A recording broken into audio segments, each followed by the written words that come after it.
Long before the Olympian gods ruled from Mount Olympus, the world was governed by the Titans, led by the mighty Kronos. In this ancient time, the first people, known as the Golden Age humans, lived in a paradise on Earth.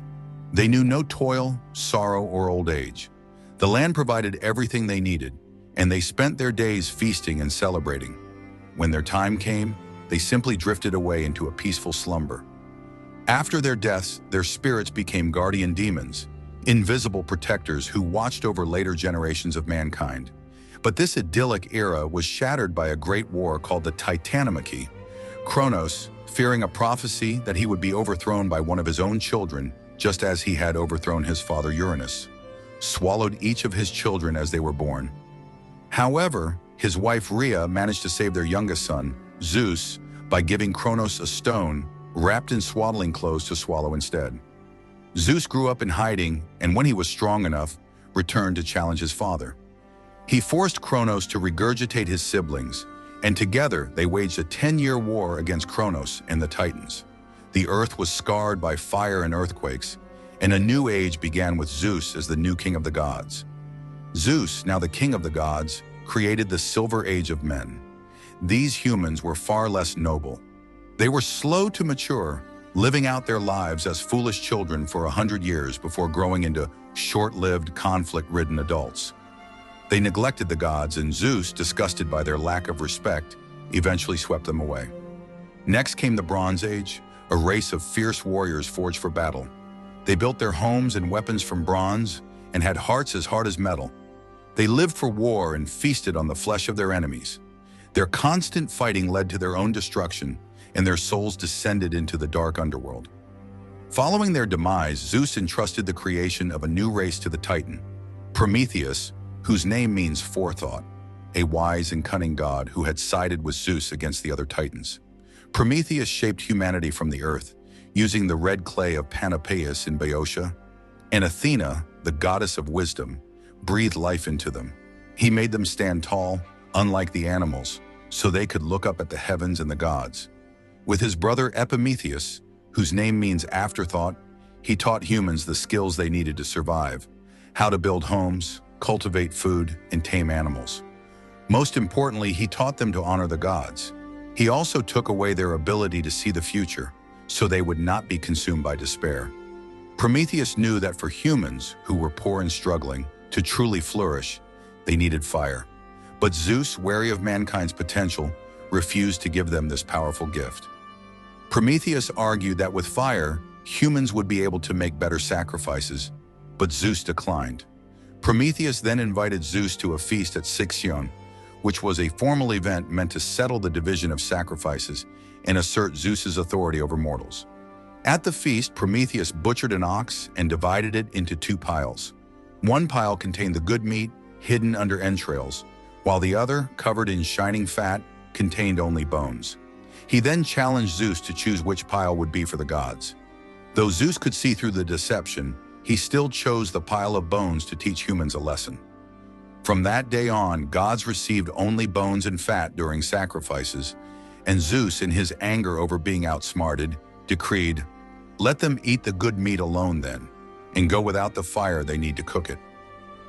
Prometheus, seeing that humanity was suffering, decided to steal the fire himself. He journeyed to the western verge of the world where Helios, the sun god, descended into the sea each night. Reaching up a torch to the wheel of the sun god's chariot as it passed low overhead, he captured a spark and hid it in the hollow stalk of a giant fennel. He bore the precious flame swiftly back to Greece and lit the first fire in a wooded valley in Arcadia. Wild creatures, including the goat-legged satyrs, gathered to gaze in awe. One satyr, in a burst of delight, tried to kiss the flame and burned his beard, learning that fire's breath was both warm and scorching. Zeus was furious. He knew who had defied him and unleashed his wrath on both Prometheus and mankind. He ordered the gods to create Pandora, the first woman. Each god gave her a gift. Aphrodite gave her beauty, Athena taught her weaving and craftwork, Hermes gave her a cunning mind, and the Graces and the Hours adorned her with jewels. She was sent to Prometheus, who, ignoring his brother's warning, to not accept any gift from the gods, was so captivated by her beauty that he took her as his wife. Pandora brought a great jar with her, a gift from Zeus, who gave her a strict command not to open it. Her husband Prometheus also warned her, remembering his brother's advice. But her curiosity got the better of her. She lifted the lid and outswarmed the evils of the world. Demons of pain, disease, toil, death, and old age that had been imprisoned by Zeus. When she quickly slammed the lid shut, only one thing remained inside: Elpis, the spirit of hope, a final gift from the gods to help humanity endure their suffering. For his rebellion, Zeus sent Hephaestus and his servants force and might to bind Prometheus to the peak of Mount Caucasus beyond the Black Sea. Once the captors were gone, a chorus of sea nymphs came to comfort Prometheus. He then told them that he knew of a prophecy that could save or destroy Zeus. He spoke with defiance, knowing full well the nymphs would carry his words back to Olympus. This compelled Zeus to send his messenger, Hermes, to the suffering Titan with an offer and a threat. Reveal the secret that would save Zeus from being overthrown, and he would be freed. Refuse, and his suffering would become even more terrible. Prometheus, however, defied him, saying, "I will make no bargains with Zeus. No threat can make me speak against my will." So for many centuries, Prometheus endured his torment. Each day, a great eagle, the sacred animal of Zeus, flew down and devoured his liver. Every night the liver would regenerate, only for the torment to begin again the next morning. Ships sailing past far below heard his bitter cries echoing from the mountains, a testament to his enduring suffering. Centuries passed. Prometheus, still chained, watched the ages go by and foresaw a great flood that Zeus would send to wipe out mankind for its overwhelming wickedness and impiety. He secretly warned his son, Deucalion, and his wife Pyrrha. He instructed them to build a chest, and they survived the flood. When they landed on Mount Parnassus, they were instructed by the oracle at Delphi to repopulate the earth by throwing the bones of their mother behind them. Understanding this to mean the stones of Mother Earth, they threw stones over their shoulders, and a new race of people was born. During this time, Zeus and his brother Poseidon were pursuing the beautiful sea nymph, Thetis. However, the weight of Prometheus's dire prophecy lingered heavily in Zeus's heart. He was haunted by the foreknowledge that a son would one day overthrow him, just as he had overthrown his own father, Kronos.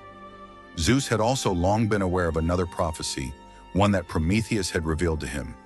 The gods would one day be threatened by a race of giants whom only a mortal son of Zeus could defeat. Zeus began to realize that his brute force was useless against Prometheus's forethought, and that he would have to concede to get the vital information he needed to prevent his own downfall and save the gods. Eventually, the great hero Heracles, the son of Zeus and a mortal woman named Alcmene, arrived at Mount Caucasus. He killed the eagle and freed Prometheus. The Titan then spoke of his long-held secret. He revealed that while Zeus's heart may have changed, his divine oath of punishment could not. Thus, Prometheus was bound to seek an immortal to take his place in the underworld or be sent there by Zeus. Heracles advised him to find the wise centaur, Chiron, who was a friend of his and had tutored many great heroes. Heracles explained that Chiron, though an immortal, lived in perpetual agony from a wound inflicted by one of Heracles' own poison arrows. Because of his immortality, Chiron could not die and be free from the pain. Following Heracles' advice, Prometheus found Chiron, who, in a selfless act, agreed to take his place in the underworld. The exchange did not take place immediately, however, as Chiron knew he was still needed on Earth to tutor the next generation of heroes. Prometheus, as a sign of his gratitude, finally revealed the secret to Zeus. Prometheus warned Zeus that if he were to wed Thetis, her son would inevitably overthrow him, just as Zeus had overthrown his father, Kronos. Zeus, in his wisdom, decided to let Thetis marry a mortal man instead of a god. Ultimately, Chiron descended into the underworld, finally free from his pain, and Prometheus, his torment ended, was welcomed back to Olympus. As a final condition of his freedom, Zeus made Prometheus wear a ring made from his chains with a piece of the rock he was bound to. This is why humans wear rings, a tribute to the Titan who gave them fire and hope. And so the ages of man and the tales of gods and heroes continue to unfold, all beginning with the foresight of one rebellious Titan, Prometheus. The myths of the Greek gods serve as a powerful metaphor for human nature and the complexities of our existence. In this narrative, Prometheus embodies the hero archetype, a figure who defies oppressive forces to bring a transformative gift to the world. He acts as our inner guide, challenging the dominant instincts of the mind to achieve a higher purpose. His journey isn't born of a desire for power, but from love for a weaker race. By rebelling against Zeus, Prometheus undertakes the quintessential hero's journey, which requires confronting a powerful, dark force in order to progress. The fire Prometheus steals is the central metaphor for consciousness itself. It's the spark of divine wisdom and self-awareness that illuminates the mind and separates humans from animals. By giving fire to humanity, Prometheus ignites their intellect and creativity, providing them tools they need to move beyond a purely instinctual existence. This crucial moment marks the beginning of humanity's journey toward becoming a fully realized and integrated self. It gives them the ability to shape their own destiny, cultivate knowledge, and rise above their base instincts. The story of Prometheus also carries a warning. Self-awareness comes at a cost. Prometheus's eternal punishment, the suffering of having his liver torn out, is a metaphor for the pain that accompanies consciousness. The Golden Age was an unconscious paradise. With fire, humans gained knowledge but also introduced toil, disease, and death into their lives. Self-awareness brings the burden of knowing your own mortality and the challenges you face. Once you are aware, you are responsible for your choices. Prometheus's chains symbolize the weight of responsibility that comes with the gift of knowledge. His journey represents the conflict with the old order and the struggle against conformity and established norms. The story of Prometheus is a timeless challenge to us all. He chose to endure unimaginable pain for a dream he believed in, humanity's potential.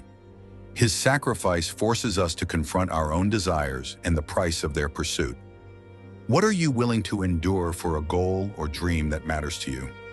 What is worth toiling and having an eagle tear at your insides for? Are you willing to bear the consequences of your desires? What are you willing to sacrifice to get what you are wanting? Prometheus teaches that true progress requires both a willingness to challenge authority and the endurance to face the inevitable pain that comes with self-awareness. Thanks for watching.